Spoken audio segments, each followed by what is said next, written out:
Tune in next time to find out how it ends. It's finally time to do what I've been putting off doing for like ever. Hemming this skirt. Do you guys remember how I said that my Mrs. Potts costume making was going to be a 3-part series where I documented the entire process from beginning to end, then suddenly dropped off the face of the earth as far as these videos?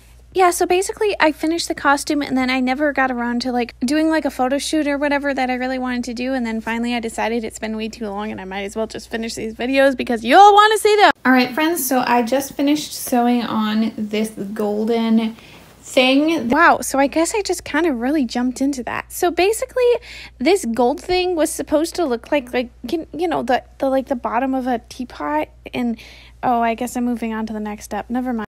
So the next step was to grab this pink thing and drape it onto, no wait, hem it. No, I hemmed it.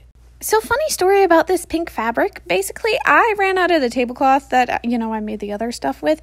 So I looked all over the place, couldn't find any fabric that was that color. So I went on Facebook Marketplace, found another pink tablecloth that's exactly the same color. I mean, what are the chances that that was on Facebook Marketplace and there I am making a waistband? Oh, now I'm ironing my pink thing. Anyway, so yeah, isn't that pretty funny that I got that at Facebook Marketplace? So you never know what you're gonna get at Facebook Marketplace. Alright, now I took my waistband and I figured out where I needed it to be on my waist, I guess. And then I took my tablecloth and, oh yes. So I put my bodice on there so that I knew exactly where I wanted the pink to start, so that it would line up perfectly on the bodice. And then I went and pleated everything. And as you all know, pleats are just fancy wrinkles with purpose. Anyway, so yeah, so I pleated it and yeah, there's not much to say. Okay, bye. All right, I just finished pinning my lovely skirt. So now I just have to sew it. Oh yeah, and I double checked to make sure that it lined up with my bodice. And here I am sewing all those pleats together with a lovely angle from Herman the Jellyfish. So enjoy that while it lasts. Hey friends, it's the next day and our costume is going well. However, there is one thing that I still need to do, making new sleeves. When Mrs. Potts turns into a human, I don't want her to have a spout still because for obvious reasons, I think you can figure it out. I'm really bad at making sleeves. I am doing something that will probably shock everyone. Using a pattern. I have no idea how to do this because I just don't use patterns. I don't understand how they work. So I just figure it out myself and hope for the best. Since I'm really bad at making sleeves, I thought it might be useful to actually use a pattern. This is why I don't use patterns, guys. I am just so confused. All right, so these are our pieces and I need to find the right one. Okay, friends, good news, I found it. Here is my lovely sleeve pattern. So I'm gonna have to cut that out. The directions make no sense, so I guess I'm just gonna have to wing it. So I don't really remember how confusing the directions really were, but honestly, I just cut it out. To be honest, this pattern kind of looks like a stingray. Just saying. And then I just sewed up the sides and, yeah. So instead of using some other elastic, I decided to just put it around the cami elastic because, you know, it was already there and then it would be like encased in the cami. So yeah, that's what I did. Hope that makes sense.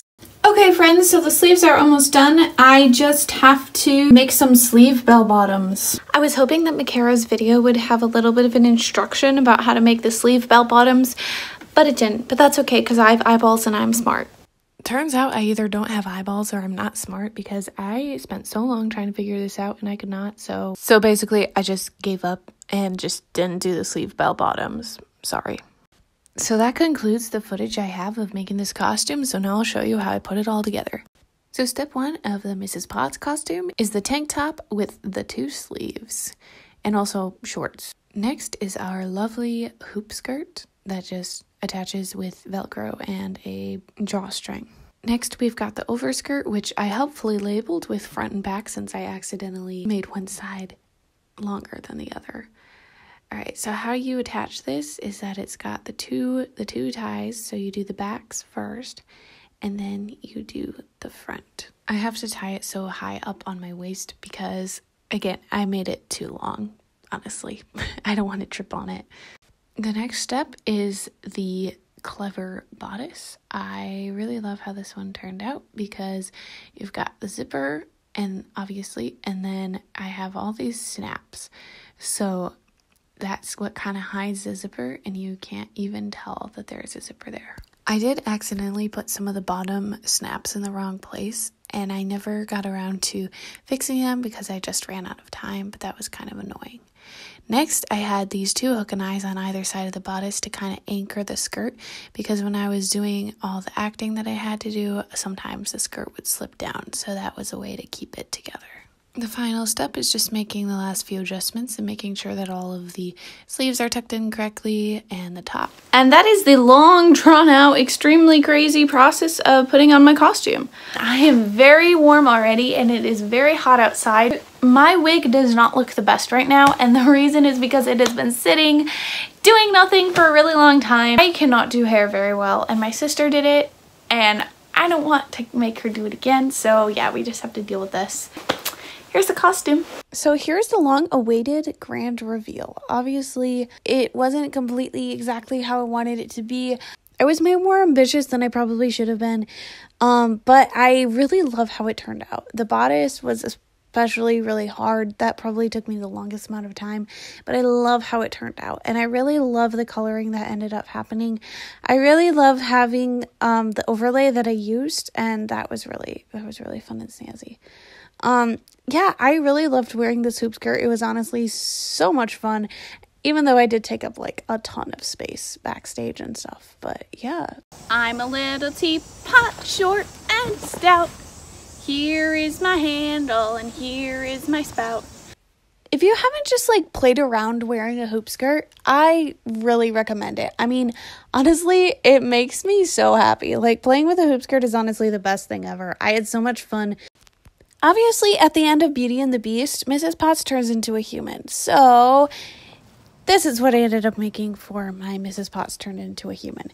Obviously, I'm in princess mode right now because I just wanted to show you how this costume could be used in different ways. How I used it in the actual show was without the hoop skirt, and then it wasn't like, you know, a princess dress. However, I'm probably never going to have a Mrs. Potts costume again, but a princess dress may be a little bit more useful. All in all, although this costume was by no means perfect, I feel like it really did its job, and I am very proud about how well it turned out. I definitely learned a lot, and yeah, the main thing I learned was that it is possible to follow a Micarah Tewers tutorial.